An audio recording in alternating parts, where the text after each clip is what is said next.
are so very thankful to have you all here and with us. I'm Rabbi Metz, and we are just thrilled to continue to open our doors to our community and to be supporting Israel, for us to be learning, and most importantly, for us to be joining together. I want to say just a few quick, big, very important thank you to Todah Rabah. And I want to say, of course, thank you to Marty Johnson, that I'll call in a moment. Thank you so much, Professor Graizbord, for putting everything together, for your open heart, for your intelligence, for your wisdom, for your friendship, for your partnership. Thank you. I want to say a big thank you to all of our staff at Congregation Anshe Israel who made all of this happen, and our maintenance staff, who is just truly incredible. Thank you.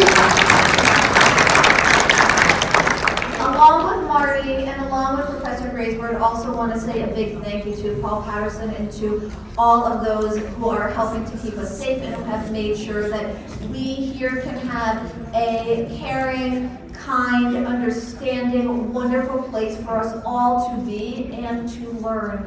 And I'm just so, so grateful. Thank you so much. And I'd like to call Marty Johnson, please. Thank you.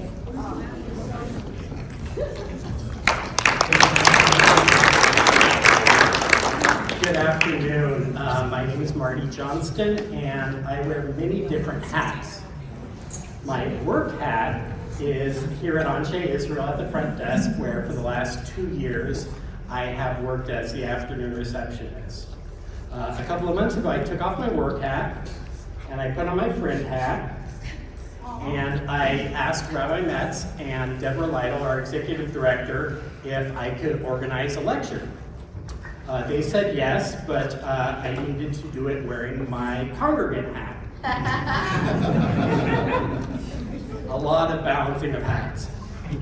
Professor Graizbord and I put back on our friend hats and sat down over tea and coffee and worked out the logistics, and we are now here.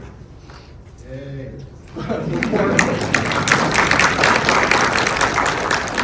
Before I read the official bio, let me just say that Professor Graizbord, David, is both a dear friend and a brilliant scholar. His work, Understanding Jewish Identity, has so many contemporary applications, including understanding antisemitism and anti-Zionism. Now for the bio.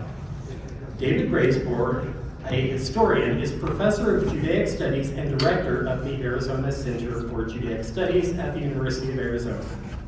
At Arizona, David teaches numerous courses in pre-modern and modern Jewish history, as well as the history of the Iberian Atlantic, the Spanish Inquisition, and the history and phenomenology of anti-Semitism. He is the author of 3 books and various articles and chapters in edited collections. His latest books are The New Zionists, Young American Jews, Jewish National Identity and Israel, 2020, and Early Modern Jewish Civilization, Unity and Diversity in a Diasporic Society, an introduction, that was 2024. I just wanted to say thank you again to all the community partners who helped us publicize the event, and for everyone who has come out for this very, very important workshop. Thank you.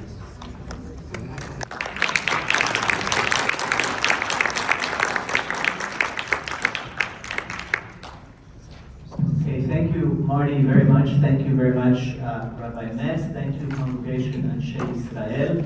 This turnout is really fantastic. I think we have Marty and Anshe, so thanks for that. It's nice to see both familiar faces and unfamiliar faces.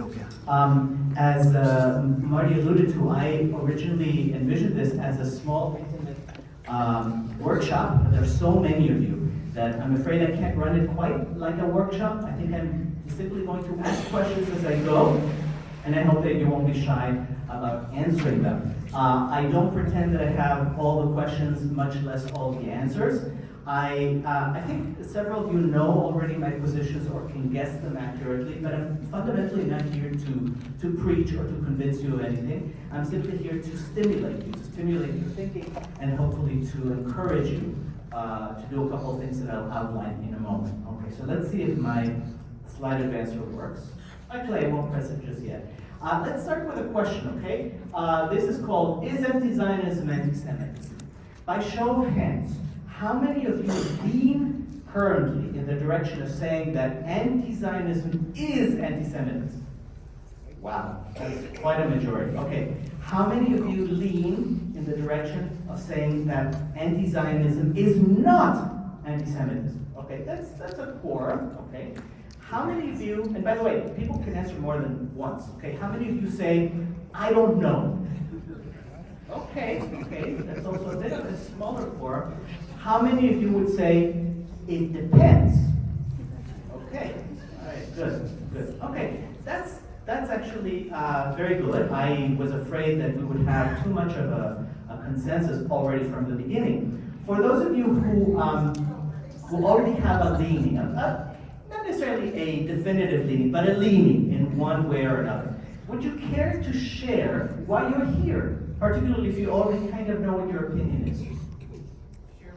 Yes, go ahead. Because Dr. Graizbord, I always appreciate hearing anything you have to say. Oh. Yeah, I paid him a couple dollars. And by the way, he is one of the smartest people in town. Yoda, please. Well, I think the Jewish people worldwide are facing existential risk. Okay. Just do the trend line. In 20 years, there will be pogroms. So we have to be united and do something about it. Okay. I'm not going to solve that problem. Believe me, I cannot. If there is indeed such a problem. I too worry about a lot of things. This talk will not completely solve the worry. So, let's see if this works. Maybe it doesn't. So I may have to just. Oh, there we go. David, it was It's a little bit slow. So, is anti-Zionism anti-Semitism? What's the answer? The answer. Oh, yeah. I would say, keep an open mind and read across the spectrum. Right? David? Yes. I'm pushing the button. Oh, you are? A little bit like the rupture law. So next one, I say make up your own mind. Don't be sort of too swayed by the vortex of people's opinions. If you don't mind. Don't look at social media. Social media traffics in dopamine. It doesn't traffic in information. So whatever you think, don't make it based on that. Okay, the next. This is an important one. Okay? I think as adults, we owe it to ourselves to understand that life is complex. Yes, there are black and white situations. Yes, we can decide what is right, what is wrong. But by and large, as I told Mr. Patterson some time ago in just a conversation, my job as an educator, and I'm not any kind of activist, as an educator, is to encourage my students to hold more than one opinion, more than one idea in their minds simultaneously. It doesn't mean you have to change your mind or that the ideas have to be contradictory. But if you do, I think, owe it to yourselves, as we owe it to all of ourselves as adults, to find the grace, to find complexity. Okay, Marty, please let's move ahead. Okay.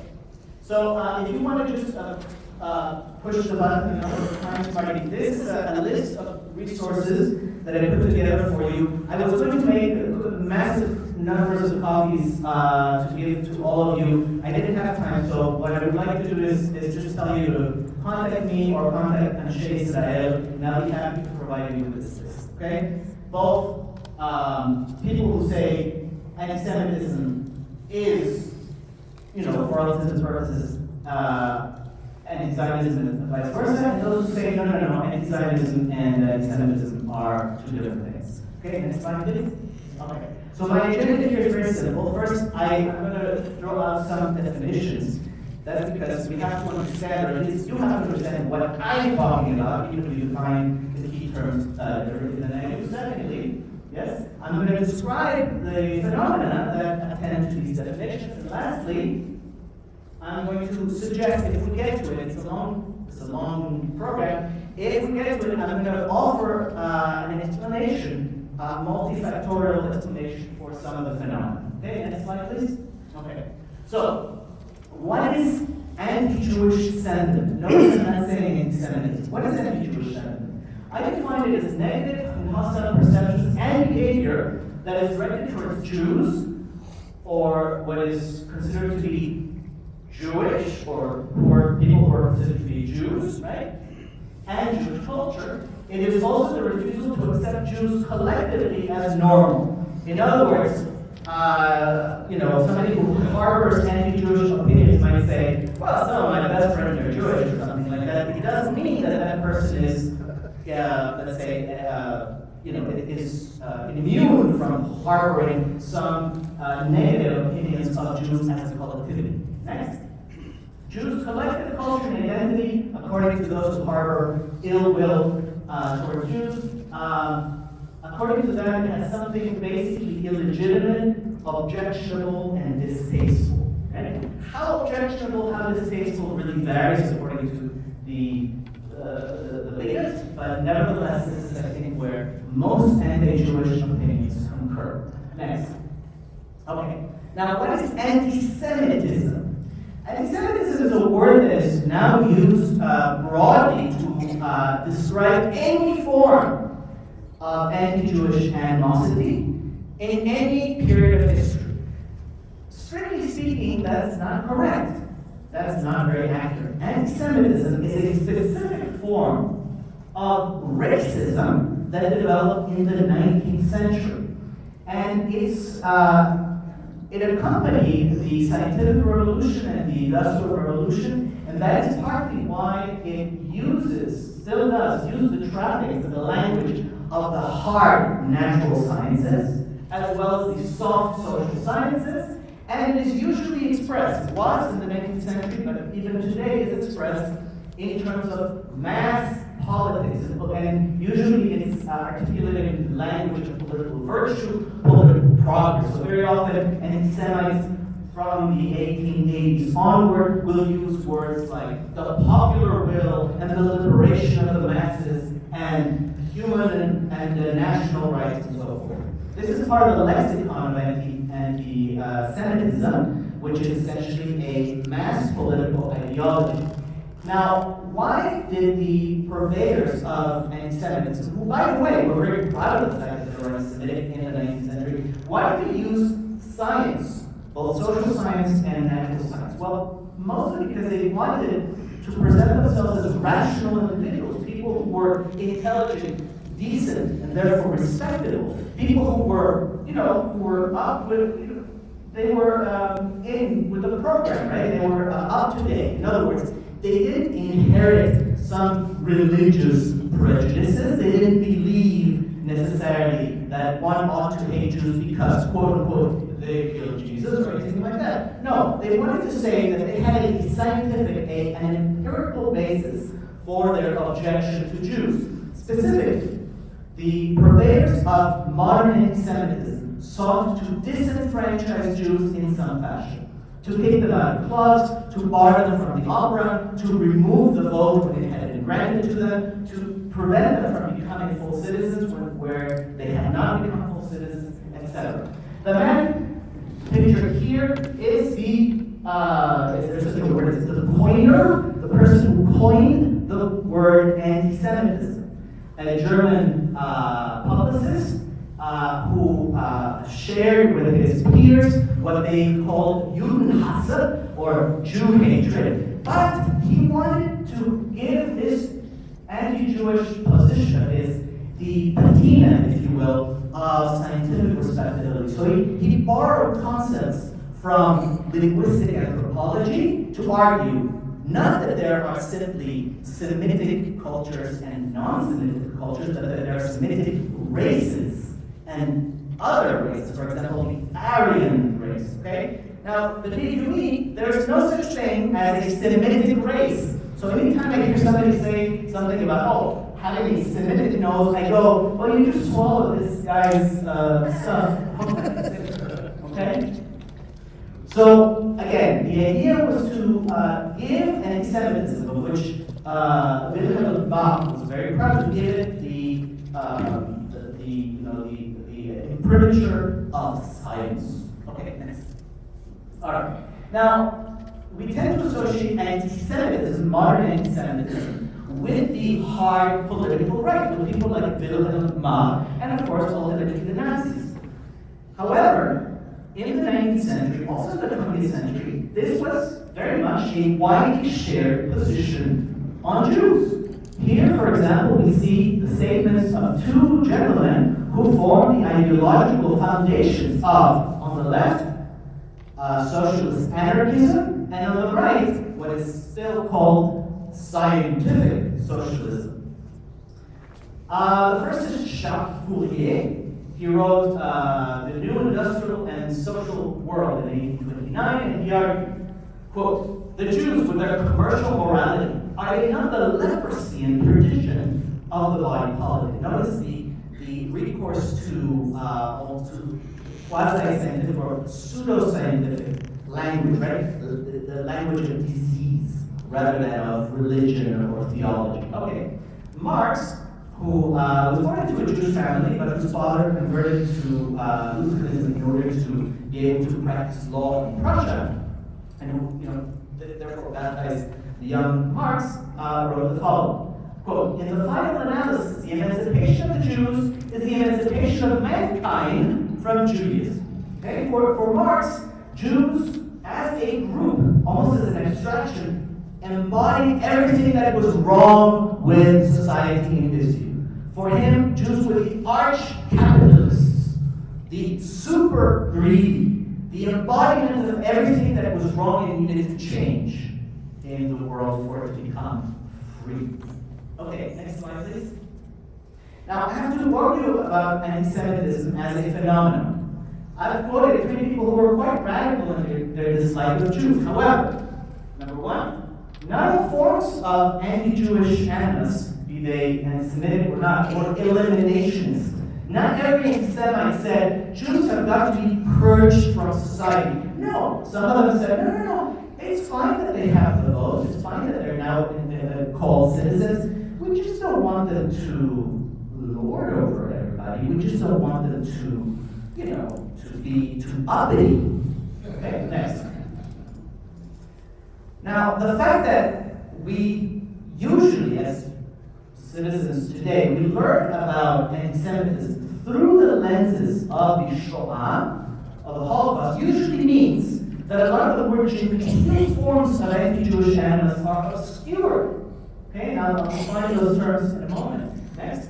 Some forms of anti-Jewish animosity, of anti-Semitism, properly speaking, display some tolerance. Again, I mentioned those who like Heinrich von Treitschke, a famous German patriot and historian and economist, who argued, Jews are can be very good citizens. It's just that they're not likely to be good citizens. So we have to understand that they cannot be proper Germans. They can never be us, the Germans. Yes.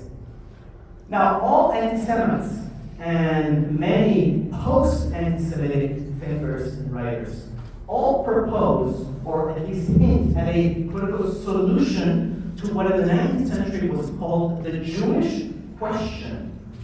Now, the Jewish question is essentially a political, social, and cultural question. Do the Jews fit in a general non-Jewish society? And if so, how do they fit? Right?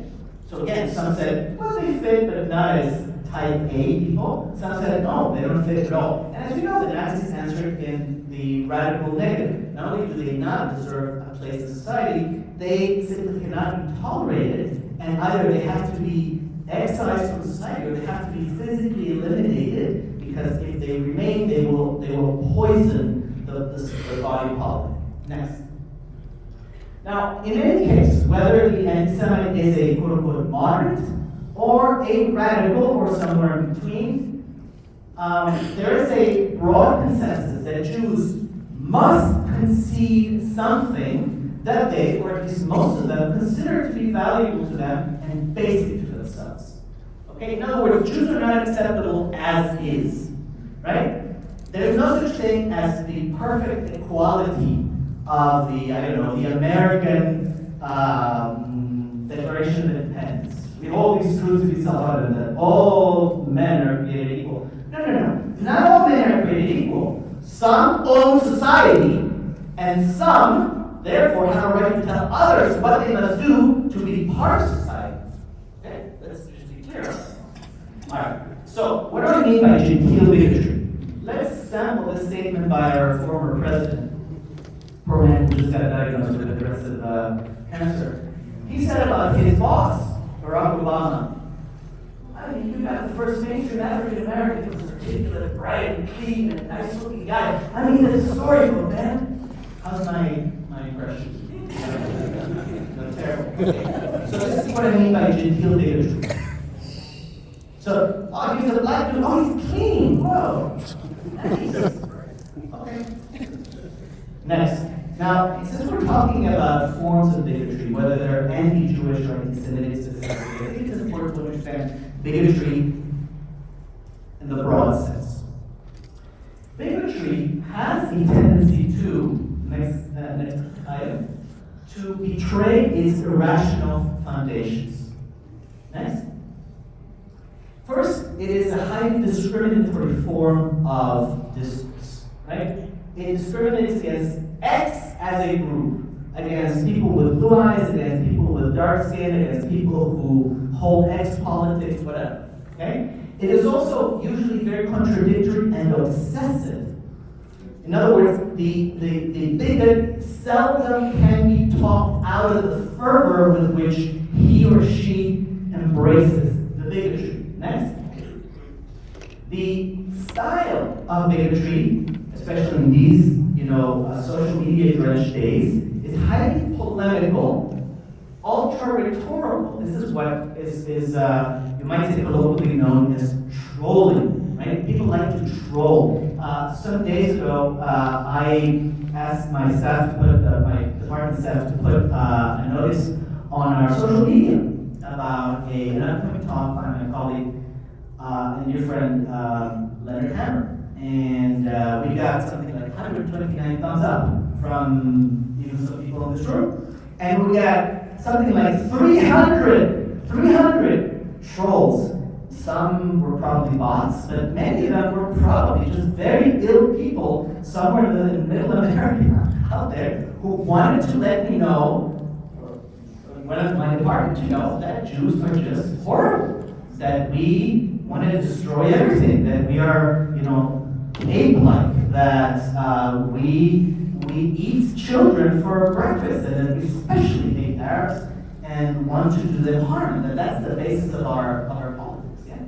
So there's that. Next.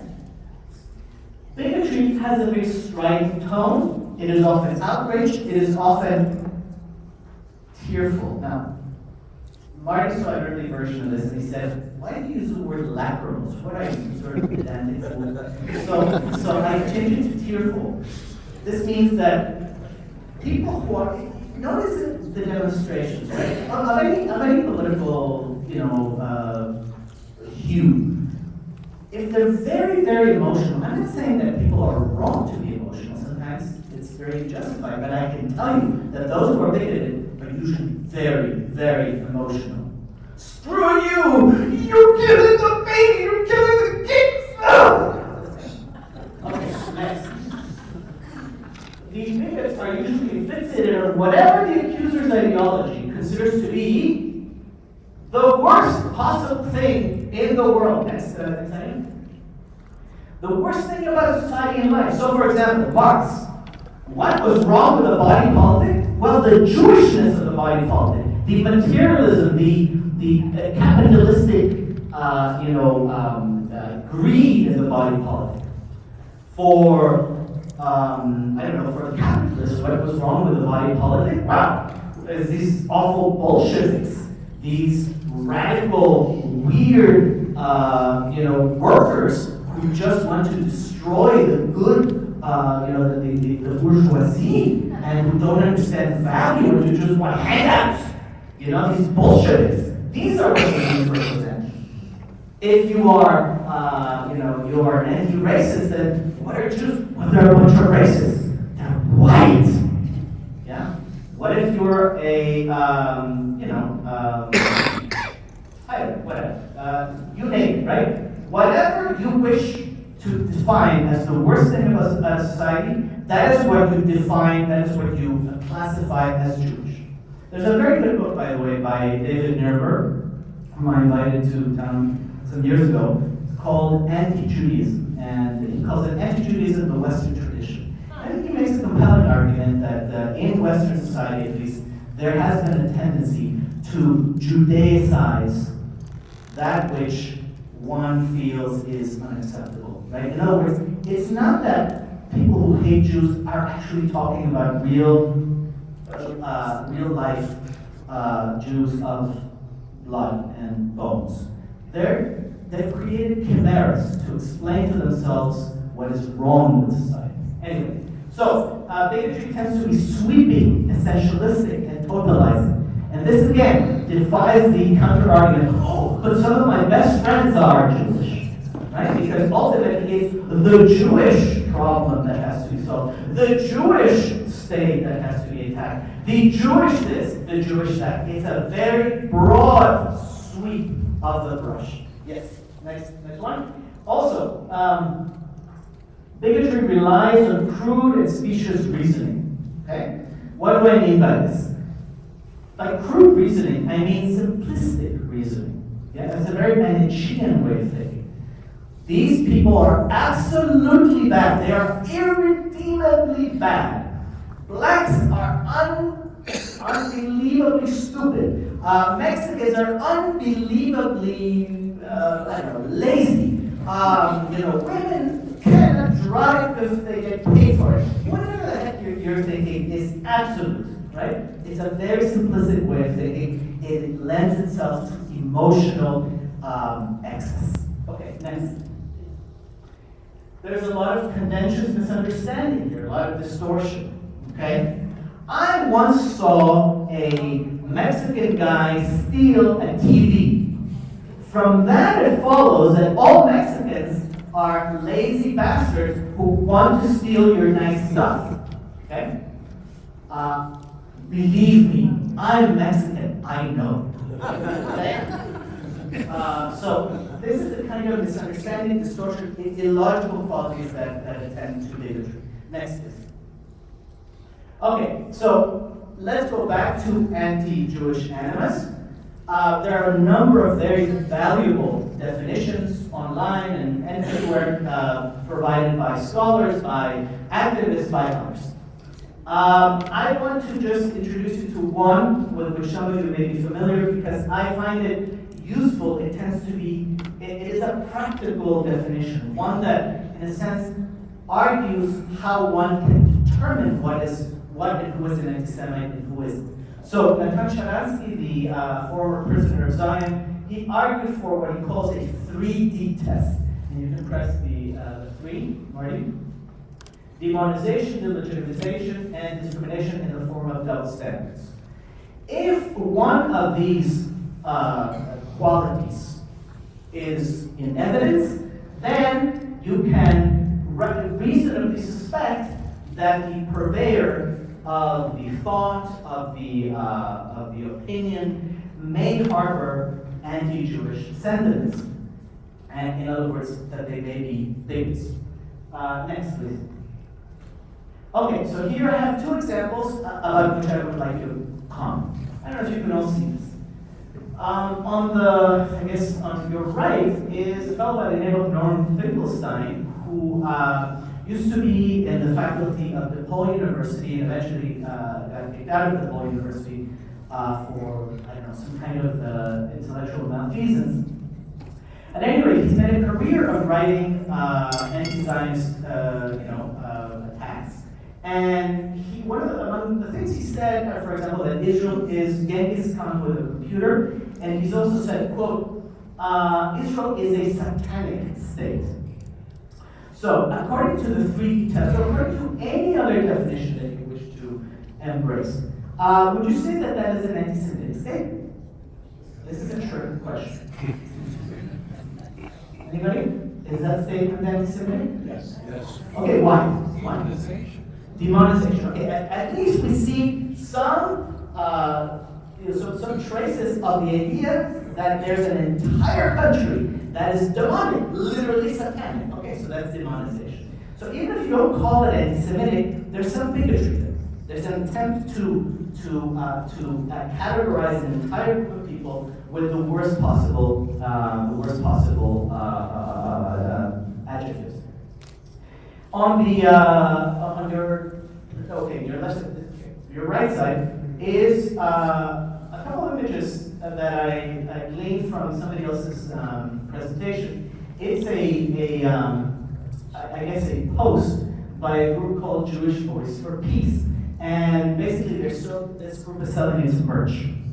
The T-shirt says, "Israel is a garbage country that is only loved by garbage people.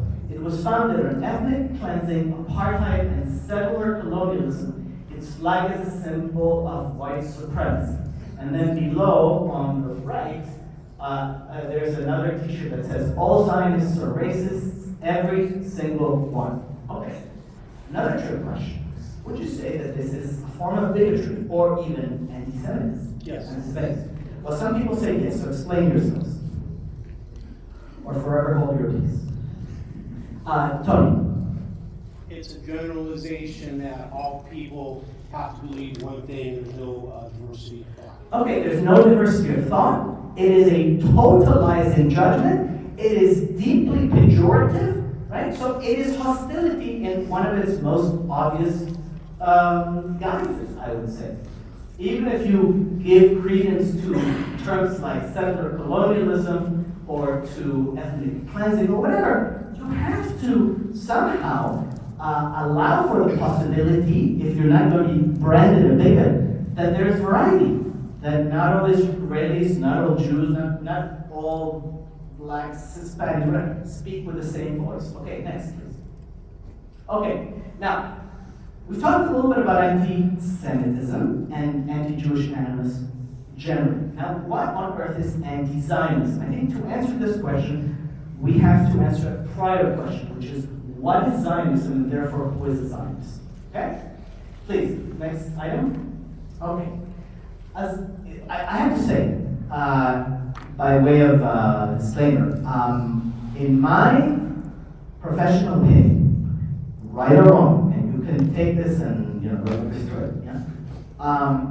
A lot of people, even those who are pro-Israel, use the term Zionist very, very loosely and carelessly. Maybe I'm old-fashioned, maybe I'm a bit of an essentialist myself. I think, having read numerous books about Zionism, having dealt with the people in the old yeshiva who belong to the old yeshiva and so forth, I believe that a Zionist is a person who actively participates in the national renaissance of the Jewish people and its culture as both being normal in the Jewish people's ancestral homeland as a matter of human and national rights. Notice, the emphasis I put here was on active participation. In that sense, I wouldn't call myself a Zionist, strictly speaking. I call myself, full disclosure, a supporter of Zionism. Until I go to the land of Israel, or I prepare people explicitly to go there and to effectuate a renaissance of the culture in the land of Israel, I'm only a potential Zionist. That's an old-fashioned, perhaps pedantic little definition mark. But I think that's where I'd like to start. Next, please. In real life, I think, quite apart from my own pedantry, Zionism is the support of a secular democratic nation state which counts, as it happens, with international legal legitimacy. That, by the way, is the norm. Most states in the world are nation states. Denmark is the state of the Danes. Greece is the state of the Greeks. Not that other people don't have rights, right? But for example, in Greece, the official religion of the state is Greek Orthodoxy. In Ireland, the official religion of the state is Catholicism. In England, the religion of the state is the Church of England. In Israel, the religion of the state is No, Israel has no state religion. What it has is a series of bodies that adjudicate matters of personal status in accordance with the Ottoman system that was taken up by the Brits. Israel has no official religion. Thanks. And why do I say this as if I were the Wizard of Oz? Because people will always tell me, I don't like religious states. Well, I don't like religious states either. That's why I don't particularly care for the Islamic Republic of Iran, or at least its government. And so, wait, but in Israel you have Shabbat is Saturday. Yeah, just as in the United States, which also has no official religion, Christmas is a federal holiday. In other words, Israel is a state that, like the United States, reflects the majority of its founding generation. Now, if Israelis choose at one point or another to make Zoroastrianism the state religion of Israel, that will be their right. But until such time, we can say that this is a nation state.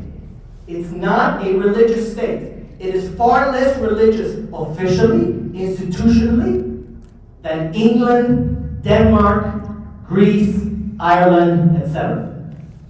Okay, next please. Zionism, whether I like it or not, is the dominant political expression of Jewish nationality and peoplehood. It is supported, according to numerous polls, by the overwhelming majority of Jews in the world.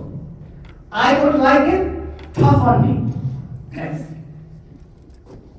Now, what is anti-Zionism, according to this definition? You might say, well, I've really stacked the deck, but follow me for a second. Next, what is anti-Zionism? It is active opposition to Zionism. It is the desire to overturn the existence of the state of Israel as the nation state of the Jewish people through peaceful or forceful means.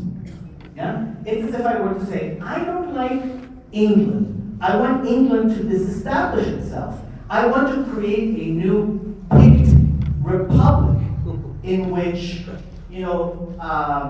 the Picts will be prominent. This will be their state, and the others will just be protected people. Will be dhimmis, let's say. Yeah. Well, essentially that's anti-Zionism. And next slide, please. In real life, anti-Zionism is expressed as support for a Palestinian Arab state, for Palestinian Arab nationalism, which very often includes, depending on the anti-Zionist, includes the support for armed struggle in opposition to the state of Israel. Okay, next. Among Jews who consider themselves anti-Zionists, we see anti-Zionism as really a minority expression of what I like to call non-nationality, if not anti-nationality. In other words, it's a divesting of oneself of certain national aspects of Jewish culture as it is expressed today. Now, this can be an explicit anti-nationalism, or it can be what you might call a diasporic Jewish nationalism.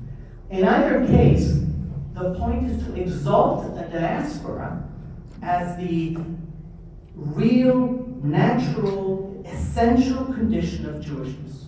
It is to argue, for example, that the Jews are not really beholden, they don't have any genuine interest in their old homeland.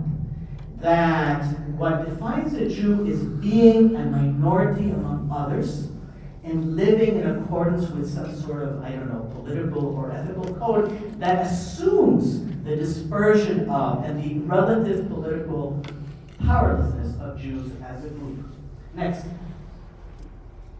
Among non-Jews, especially in the left side of the political spectrum, anti-Zionism is often explicit as a political movement that seeks intersectional support toward ending Israel as Israel knows itself. And this has become very clear in recent demonstrations, right? It used to be that, in the 1980s, 1990s, to early 2000s, protesters against Israel said, well, we want the killing to end, Israel is killing too many innocent people, etc., etc. Now, in addition to those those messages, we also see messages to the effect of, we don't want a Jewish state, we want 1948. In other words, we want the complete overturning, the complete relitigation of history so that there is no more state of the Jewish people. Next, among non-Jews in the extreme right, by contrast, anti-Zionism is what I perceive to be, rightly or wrongly, a relatively disorganized part of anti-Semitic rhetoric and anti-Semitic action, right? If you go to some ultra-nationalist white supremacist group, you'll find that anti-Zionism is explicit, let's say, attacks on Israel as uniquely evil are mixed in with other motifs, such as, Jews are, they're sexually deviant, or they wish to replace whites and with a bunch of mongrel races and all this other stuff. Right? So it's sort of anti-Zionism behaves as a prop to a broader racist ideology. Next. Okay. Now let's address the question with which we began. Is anti-Zionism anti-Semitic? Okay. I'm going to go through 3 possible answers. Okay. They're not the only possible answers. I'm not going to tell you whether they're right or they're wrong. I'm, again, simply going to poke your brains. Go ahead. Okay. The one answer is no. No. Anti-Zionism cannot be anti-Semitism, or simply is not anti-Semitism. And why not? Okay, because, number one, self-respecting Jews are very well represented among non-Zionists and anti-Zionists. Not all Jews are Zionists. This, by the way, is accurate. Okay, next. Given their historical experience, Jews, of all people, should be especially sensitive to injustice and dispossession, especially in the case of Palestinian Arabs. Okay? So this is a moral argument, moral side of the argument. Next, Jews comprise a religious group with a prophetic and a social justice tradition that Zionism contradicts. This is part of the reading of Jewish peoplehood as something that is, let's say, ideological / theological / religious or ethical, right? Rather than national or ethnic. Next. To be Jewish means to be ethical. To be ethical means to side with the powerless. Because they support Israel and Israeli power, Zionists are, in essence, anti-Jewish. And this is indicated by the retrograde and racist elements or bases of Zionism. This is an argument that I heard articulated in one of the early meetings of the local UofA chapter of Students for Justice in Palestine. For them, Zionism is already and always, racist, and it necessitates the destruction of another people and of its dignity. Next. Criticizing Israel and Zionism is not inherently anti-Semitic. Anti-Zionists are nothing but justice-driven critics who criticize Israel because they wish all Jews well and don't like the fact that Zionists speak for all Jews or try to speak for all Jews. And this is what animates the position. You don't do this in our name. What you do, Israelis, is not the Jewish position. Yeah? In fact, the real Jewish position is the position that says, to hell with Israel. Okay, next. Because it is based on Jewish nationalism, which, according to this way of thinking, runs counter to Jews' ethical religion or ethics, Zionism is inherently non-democratic and therefore un-Jewish. This is a variant of the position that I articulated above, that Judaism is essentially an ethical tradition which favors the powerless, and if one does not favor he who is designated rightly or wrongly as the powerless, then one is essentially anti-Jewish. Next. Anti-Zionism does not oppose Jews as Jews. In other words, it cannot possibly be anti-Semitic, but rather it's part of a modern political movement, something that just came up lately, right? And an ideology, a political ideology at that. In other words, don't conflate being Jewish with being a Zionist. Okay? This is a very prominent part of the argument. Okay, next please. Okay, of course there are those who say, yes, anti-Zionism is anti-Semitism and vice versa, because right, Jews have long internalized and deployed anti-Semitic notions, or anti-Jewish notions. In other words, to say that there are some Jews that are anti-Zionist simply means that they're anti-Zionist. It doesn't, or that they may have swallowed up some anti-Jewish ideas. This is true of all minorities, right? I mean, the epithet Uncle Tom is often leveled at people that, let's say, black nationalists consider to be too close to the white man. Okay, so this is one version of that idea. Okay, next. Jews Jews should not be subjected to a special standard of sensitivity. Claims that Israel has committed land theft, or genocide, or ethnic cleansing, and so forth, are specious and demonstrably false. They're invidious. In other words, they're calculated to inspire distaste and opposition, even disgust, right? This is one way of articulating the old Zionist idea that Jews deserve what everyone else deserves, that Jews are not special, that Jews can be as good or as bad as anyone else. And if Jews choose to behave in a particular way, it's because of their values. It's not because they are essentially different from anybody else. Next. Jews are people with a culture and a homeland. They are diverse. They're not a monolithic group. And attempts to to peg them to a specific interpretation of justice is reductive and a form of anti-Semitic, what you might call even positive stereotyping. And this is an argument that's employed usually against the idea that Jews who are anti-Zionist are fulfilling the prophetic tradition of the Bible. You just have to read the prophets to realize that they don't speak with one mind. Not only that, but there's not a single prophet who would give an inch of the land of Israel to organizations that are sworn to its destruction, or to the destruction of Jewish sovereignty. Read Amos, for example.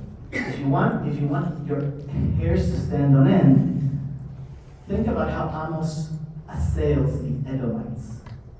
This is not, the cherry-picked stuff that we often hear from Isaiah. And Isaiah is pretty rough too. Go on, please. However, Jews are historically a people whose main characteristic is solidarity with one another. Jewish anti-Zionism privileges sectarian ideological uniformity over national solidarity. I've heard this argument made, for example, about the very radical ultra-Orthodox Jews who are not simply non-Zionists or who kind of live in Israel or travel to Israel. They kind of just tolerate the state, but who are decidedly anti-Israel, right? Who go to Iran to celebrate the regime of the mullahs, and who claim that, as in the first slide, that authentic rabbis cannot possibly be Zionists. This is the position of radicals who are essentially taking their own sectarian identity as primary, right? Their ideological uniformity above the principle, they're valuing it above the principle of solidarity with other Jews. Next. Biblical prophets are not monolithic, as I said before, and they're not anti-self-determination. Jewish tradition frames social justice in terms of political and social independence for Jews in the land of Israel. So when the Hebrew Bible talks about being kind to the stranger, being respectful and protective of the orphans and the widows, it is usually envisioning a Jewish state, right? The book of Deuteronomy, right? Devarim, we're going to call it Deuteronomy, is sort of a priestly précis or summary of how the society that the Israelites are going to establish as its own state in the land of Israel should run. So all this social justice is premised on Jewish independence. Next. It was different for Jews to oppose Zionism before Israel's existence, also for non-Jews to oppose Israel before its existence. Today, it's another matter.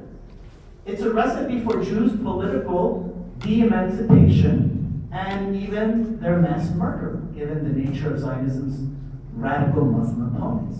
Okay, so in the 19th century, many Jews said, no, we don't need you crazy Zionists, we don't need your stupid dreams of gathering all the diaspora and shipping them to Israel and creating a state there. What are you, crazy? Right? Many Jews said this. Reform Jews were adamant. No, what do you mean? The best thing to do is to be part of the big melting pot of, let's say, of American society. Right? It's different now. If you say no Israel, that means you have to take, 7 million Jews, and you have to tell them, sorry, it's over.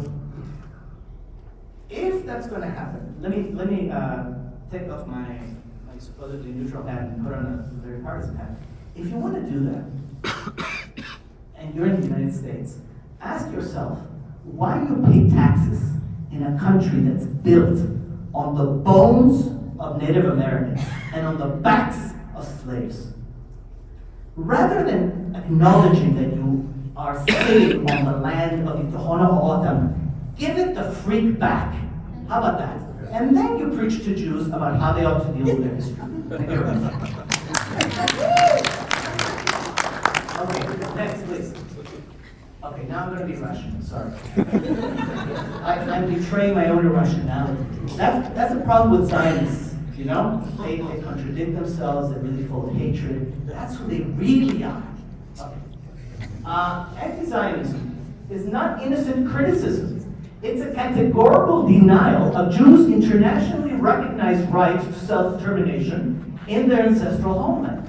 It is discriminatory by nature because it grants Palestinian Arabs what it denies Jews and delights the violations of human rights, etc., that are at the heart of mainstream Palestinian nationalist movements and its allies. The Iranian government, the Turkish regime, which is not particularly democratic these days, and therefore anti-Zionism is comparatively silent on anti-Palestinian atrocities. So for example, when the Syrian government murders 2,000 Palestinians, there are no demonstrations at UofA, none whatsoever. And there are no similar outcries when injustices are perpetrated against Palestinians by non-Jews. The problem seems to be that Jews are the ones who perpetrate violence. Next. Okay. Left-wing progressive anti-Semitism, including the non-racist varieties, is well documented. Radical left anti-Semitism demands that Jews cede their national identity. This is going back to the likes of Marx, right, who said that the problem of society is Judaism, and so to emancipate not just the Jews but all the society, you have to get rid of Judaism. Next. Repeated polling has shown that a vast majority of the world's Jews support the existence of Israel as the Jewish people's democratic nation state. So it is not arbitrary to say that Israel represents the Jewish people, though Israel does not represent the opinions of every single Jew, just as the U.S. does not represent the opinions of every single American. Anti-Zionist groups are unelected. Israel's government, by contrast, has mass democratic legitimacy. Israel is demonstrably democratic, as are any other nation states, such as Denmark, England, Ireland, etc. Nation states form the vast majority of the countries in the world. Some are democratic, some are not. So to be a nation state is not inherently anti-democratic, is the point. Okay, next. The overall, sorry, what did I write? The overlap between blatant anti-Semitism and anti-Zionism is too extensive to ignore. That overlap is telling. And distinguishing between anti-Semitism and anti-Zionism is a form of hair splitting meant to deflect potential guilt. Next. Okay, the third position that I'd like to sketch for you is one that was articulated recently by Anthony Julius, who's I think he's a philosopher. He gave a talk at the London School of Economics last year, and he said the following, quote, "The final retiring of the tedious pedantic arguments about anti-Semitism and anti-Zionism, that is, anti-Zionism in its present dominant form, is in order. They," meaning anti-Semitism and anti-Zionism, "are now routes to the same lethal outcome. We can term the hatred and the malice, the threats and the violence anti-Semitism, or we can term the current version of anti-Zionism. It doesn't matter." Okay, here I have to issue, just like a good scholar, a footnote. I think, for example, it would be very helpful if my institution, the University of Arizona, adopted some definition of anti-Semitism, because when it needs to adjudicate students or faculty who are anti-Semitic, it needs to go by that definition. So it's not as though definitions are useless or that all arguments are specious or silly or beside the point. But I think there's something, I personally feel, you may disagree, but there's something compelling about this. We live at a time when anti-Semitism is clearly exploding across the political spectrum in many walks of life. I don't think I need to give you the figures, but what we call the hatred is not that important. We know its outcomes. We know the venom that it carries, and we know the damage that it does. Okay, next. Okay, so let me just pepper you with more arguments against the idea that anti-Zionism is anti-Semitism, okay? Number one, Zionists conflate Judaism and Zionism. Judaism and Zionism are not the same thing. How dare you say that they're the same thing? Okay. Next. Many proud Jews are or have been non-Zionists or anti-Zionists. Okay. Next. Zionism is inherently anti-democratic, a form of Jewish suprematism. And by the way, this is a phrase that's become very, very popular in various media. It's been used by Peter Beinart here pictured. I just fear that he doesn't know that the term was first coined by none other than David Duke. He wrote a whole book called Jewish Suprematism. So if you're an anti-Zionist and you're using that phrase, do yourself a favor. Acknowledge the origin of the phrase and try to disassociate yourself from David Duke. Otherwise, the likes of yours truly will associate you with David Duke. Jewish nation statehood is inherently chauvinistic, a ghetto of self-regard, right? Jews should not be in a ghetto. Yeah? They should not just try to be amongst themselves and, oh, I, me, mine. No, they should be cosmopolitan. In fact, that's what's so great about the Jews, that they have given the world such wonderful universalists. Yeah? In fact, that is what is essential about Jewishness, argues Yuri Shleshkin in his famous book about mercurial Jews, as he puts it. So why give up on this wonderful universality? Marx, Freud, the Marx brothers. Actually, I wouldn't say that they're that universalistic, but others. I think, by the way, the Marx brothers are very Jewishly encoded. Even Chico, who's coded as Italian. Anyway, so this is the idea, right? Why do Jews want to just have their own little state? What's wrong with them? Don't they understand that? Don't they understand the song of John Lennon? That it's best if you love everybody and you love everybody equally, or the song by the Buffalo Springfield. If you can't be with the one you love, honey, love the one you're with. Okay. Next. Israelis are serial violators of human rights, And here is where the real venom comes in. Haven't you looked at MSNBC? Don't you see what's happening? It's a disaster. That means that every single Israeli should be disenfranchised now. That's a logical conclusion, right? Next. Zionism violates the Hebrew Bible's prophetic tradition. This is a rehash of the old. Look, the Jews have given the world this fantastic morality. It's, again, part of their universalism. It's part of what they give to humanity through Jesus. Yes? They've spread the goodness of God. All right, next. What a majority of Jews want is not really all that important. What matters is what is moral. Okay? So it doesn't matter that a vast majority of Jews want to live a certain way. That's too bad. Yeah? It doesn't matter that all gay and lesbian and transgender people want to live the way they want to live. It's just wrong. And therefore they should be forced not to be the way they are. Next. Zionism is a Western colonialist form of politics. Zionism necessitated the destruction of another people. Can't you see?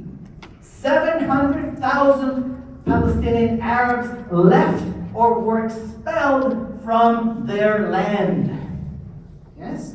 And that means that the state of Israel was created in sin and should not exist under any moral circumstances. Yes? Because, of course, you know, the United States is a very moral country, and all states are completely blameless in every respect. In fact, when the Second World War ended, both Japan and Germany ceased to exist. Yeah? They ceased to exist. It's not like, you know, the United States like wrote their constitutions. No, it was just, it's over, right? So right now, when you look at the map, you don't see Japan and Germany. You see US, right? That's what happened. So that's what should happen to the Israelis. They should cease to exist. Because states are bad. Anyway, go on. Jihadi organizations that fight against Israel may have nasty tactics or methods, but they're progressive parts of the global left because they oppose Israel. So they don't really like, you know, women's rights or things like that. They're not pluralistic or anything like that, but, you know, they fight for the people. Israelis are not the people. The people are the good ones. So it's okay. We can ally ourselves with that. Sinwar lives. This is what some of my students are holding up in the signs. Sinwar lives.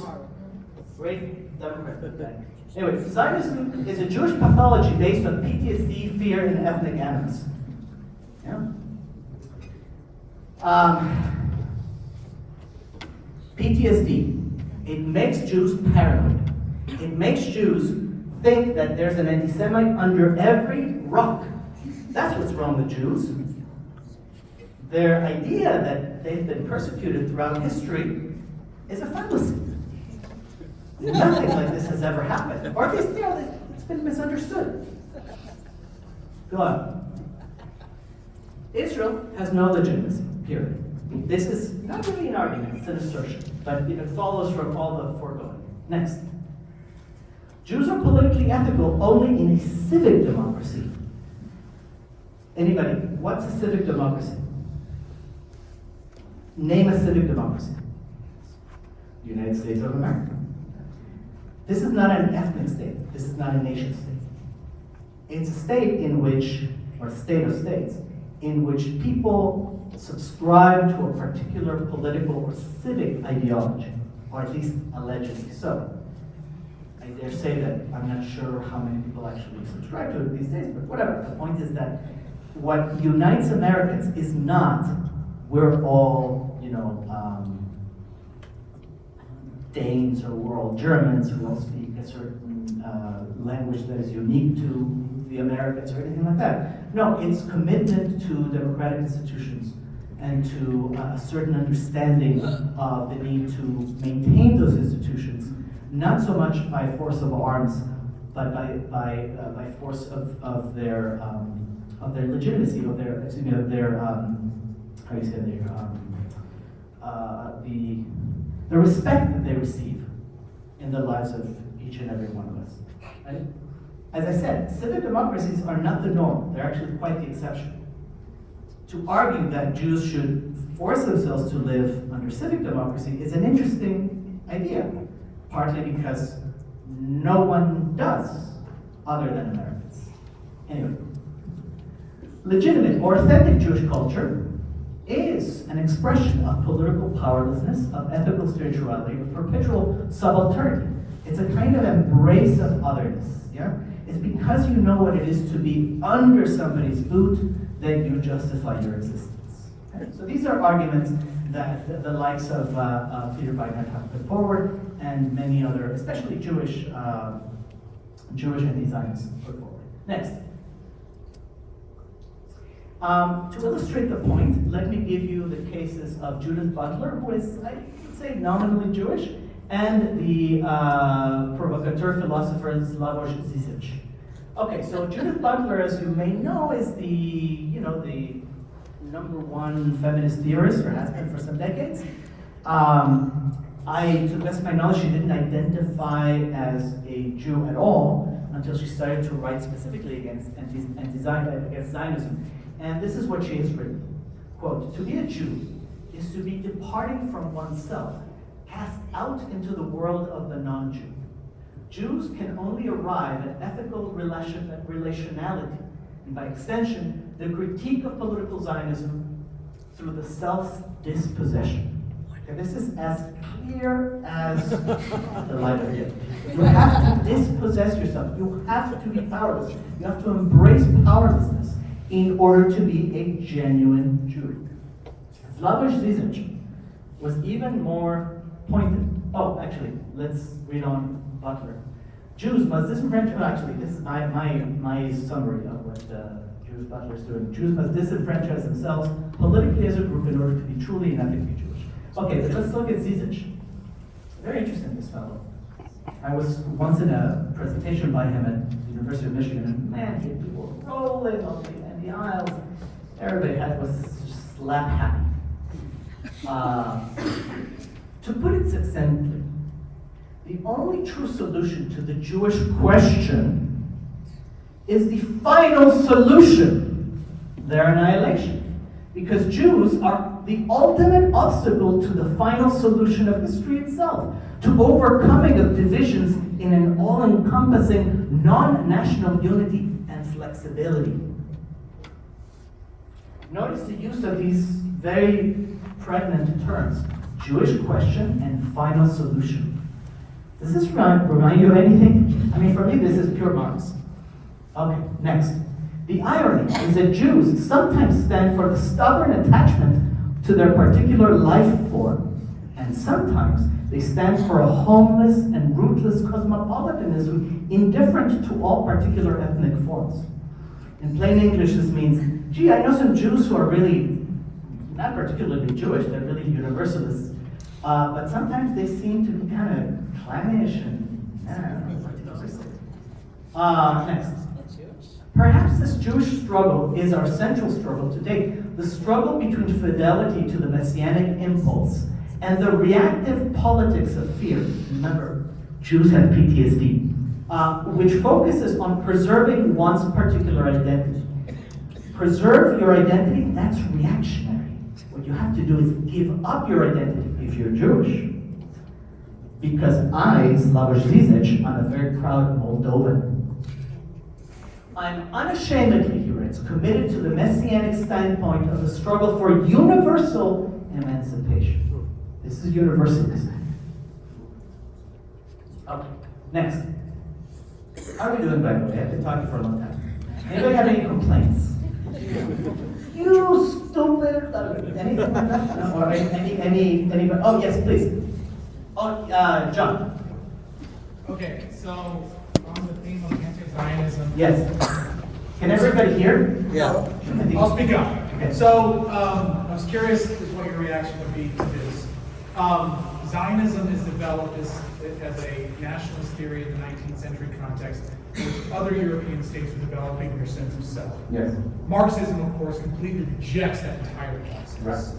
And the question of national identity comes into severe scrutiny after Nazis, Germany, World War II, Correct.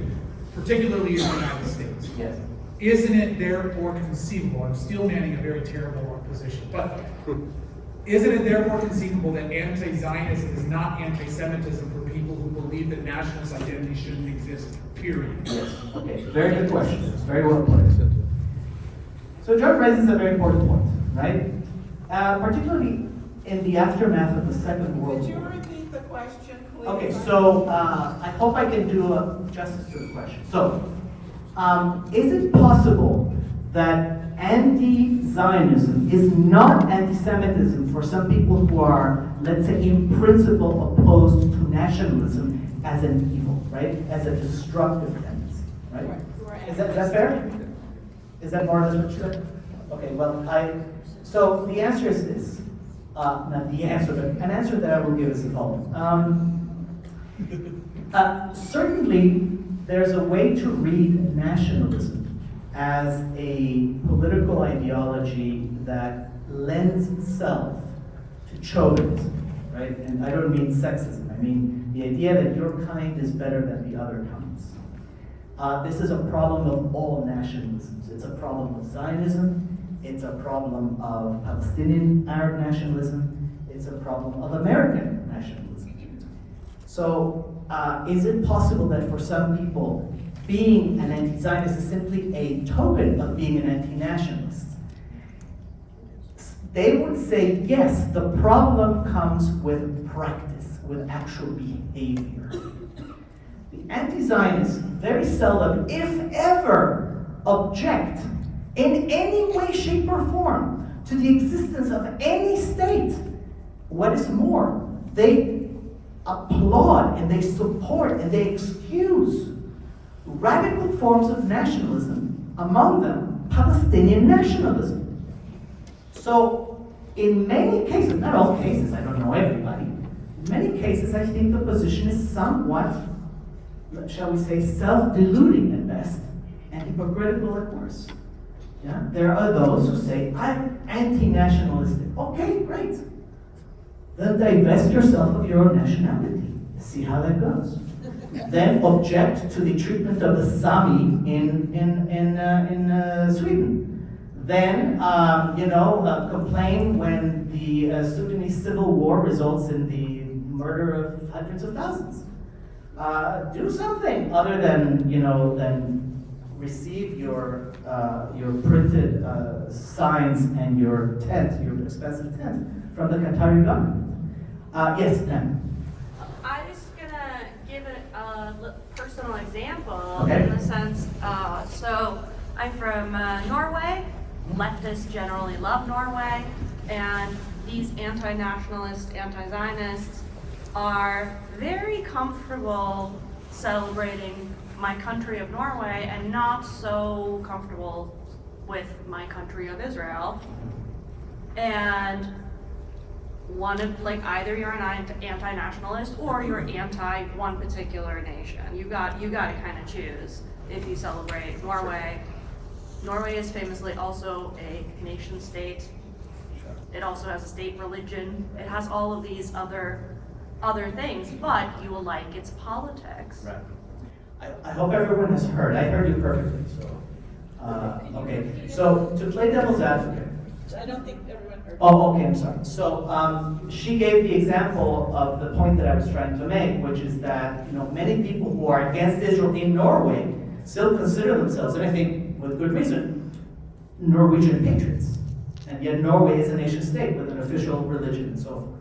So there's a tremendous dissonance there. Did I get that right? Okay, so to play devil's advocate as a good annoying professor, I might say, well, yeah, but Norway is a very progressive state, and it allows for example, immigrants from the Middle East to come in, sometimes without documents, right? Whereas that's not possible, for example, in Saudi Arabia. And it has a very, very robust social safety net and is undeniably democratic, while Israel, on the other side, has control, or at least partial control, over people that are not its citizens. Yeah? And it can have the army go into the territories where those people live and extract fugitives, let's say. So therefore, Norway is doing better. Yeah. Well, what would you guys say to that? Yeah? Yes, go ahead. To that, I have a different question. Oh, it's a different question entirely. Okay, so does anybody care to answer that? I can, but okay. Yeah.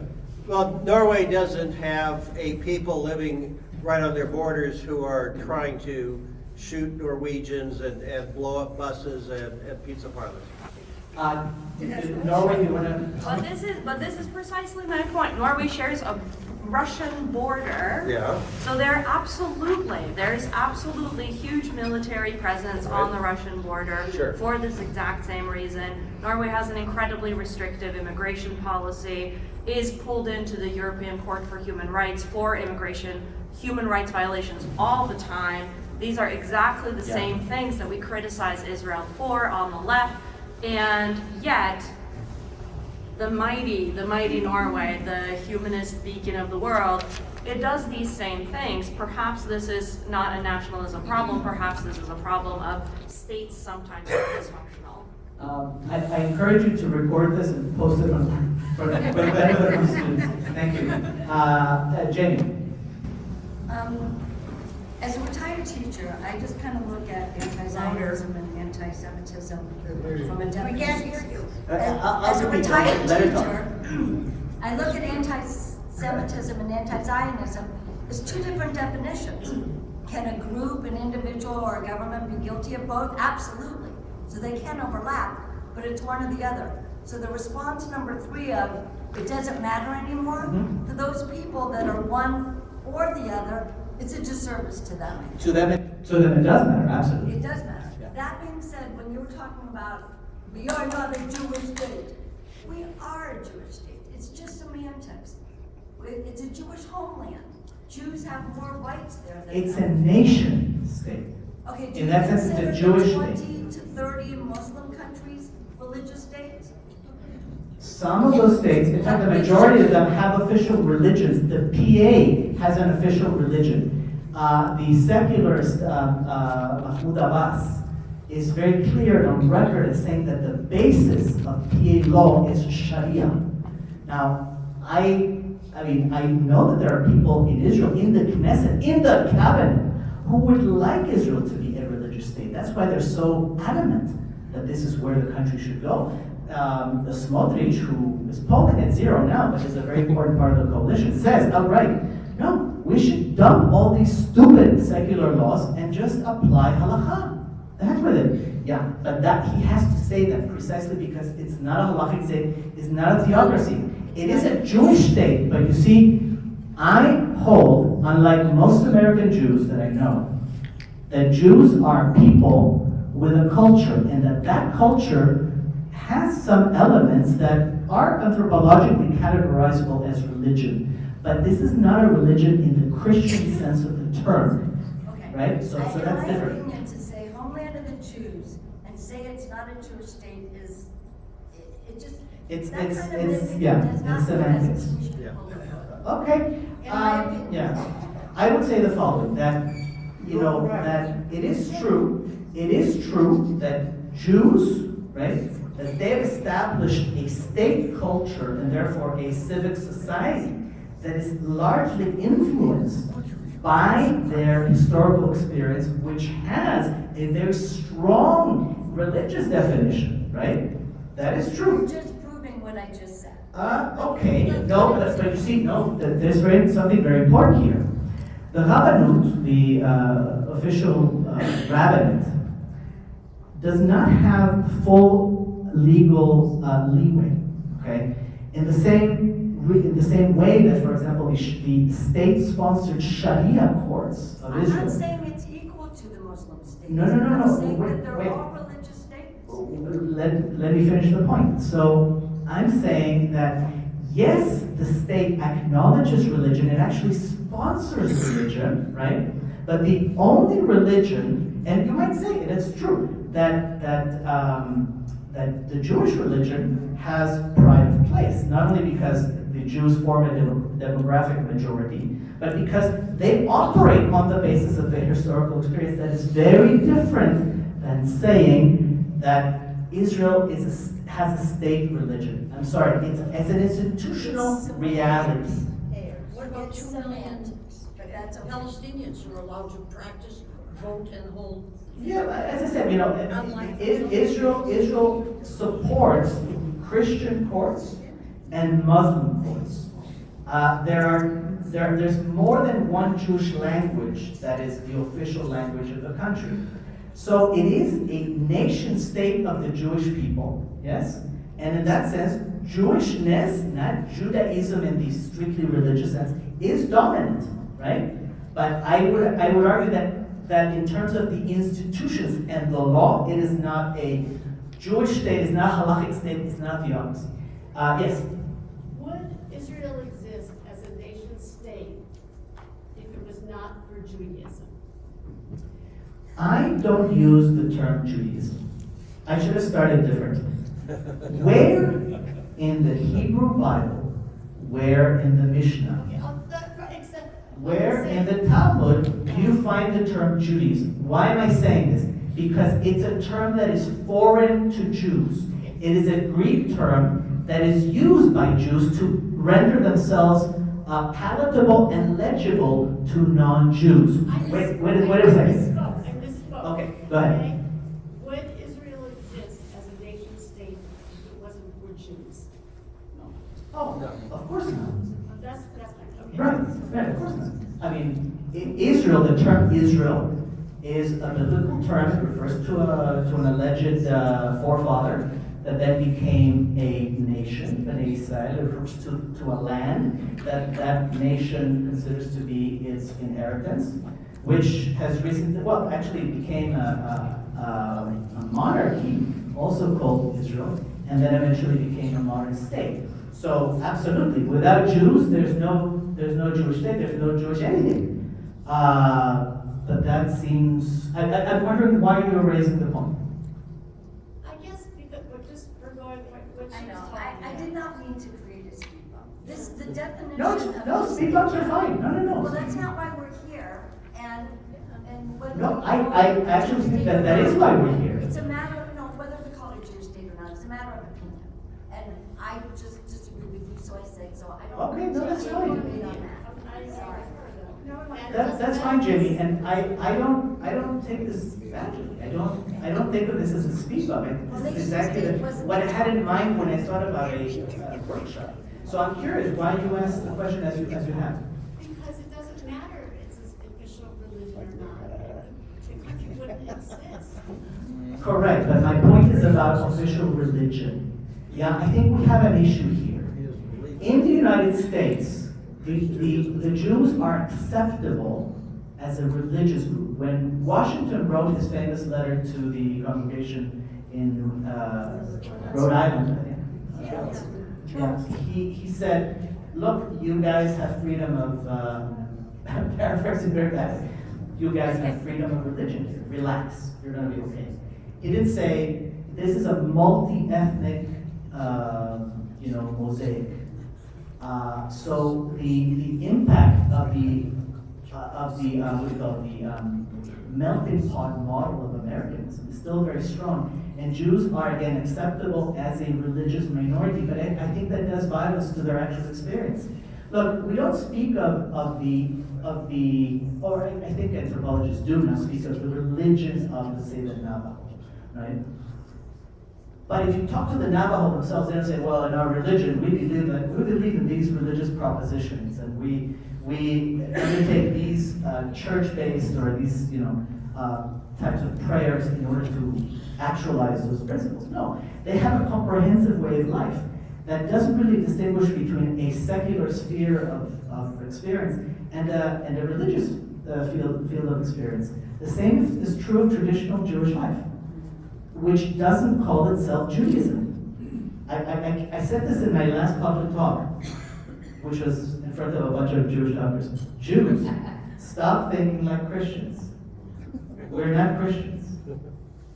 It's not called Judaism, and it's not a religion in the Western Christian and post-Enlightenment sense of the term. It's a comprehensive culture. It's one that if you read quote-unquote Jewish religious law, what does it deal with? Weights and measures and agricultural products and, I don't know, how to handle life-giving substances like blood and sweat and semen. There's very little theology. There's no systematic theology at all. In fact, you don't have to believe a darn thing to be Jewish. If you don't believe, that's your problem. You're a bad Jew, according to some people, but you don't cease to be Jewish. Israel, although he sins, he's still Israel. Right? That's the standard definition.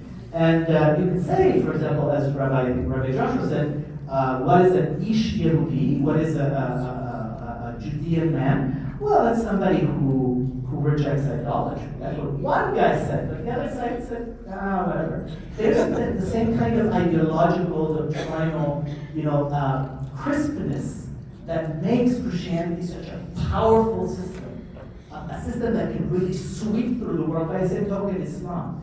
Jews are very, very national, very ethnic, very parochial. Again, not called Judaism. Yes. Well, the anti is hate and action because of your.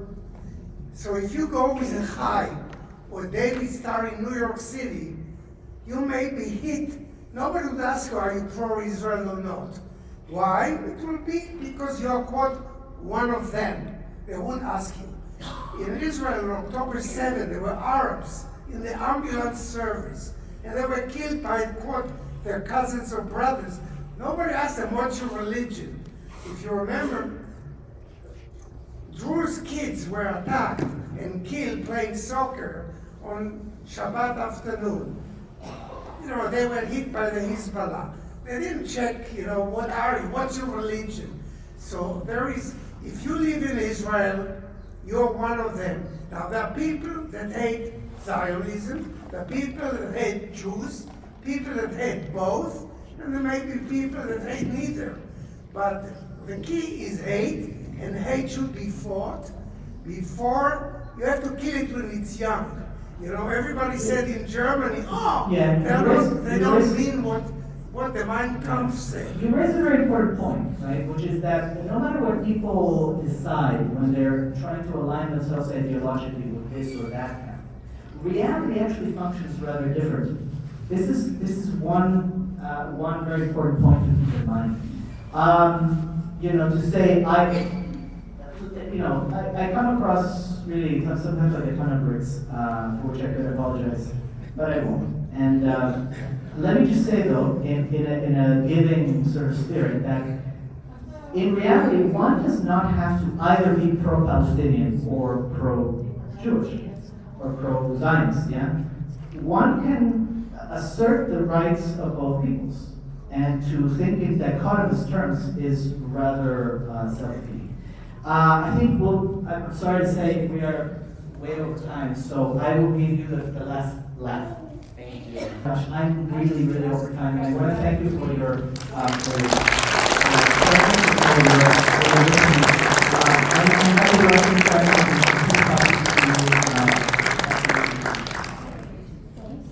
Just kind of a show of hands with some if you learned something new today. Great, and I'm hoping that thoughts were challenged, that you're going to have conversations on the way home or conversations afterwards with Dr. Graizbord. Another show of hands, we didn't finish the PowerPoint, and I don't know if we came to a conclusion, but we had an excellent conversation. Would you be interested in a part 2? I think so, yes. Okay, wonderful. A show of hands, a round of applause for Professor Graizbord.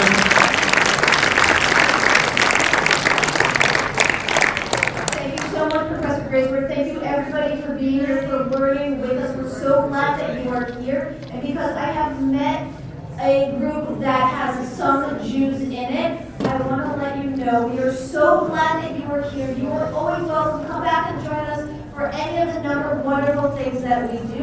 And we have amazing security who's keeping all of us safe because we also have to be concerned with that.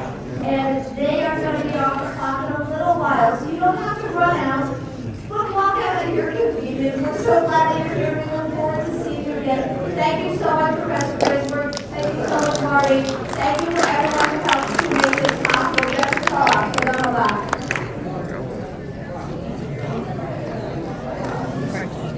It's pretty good, isn't it?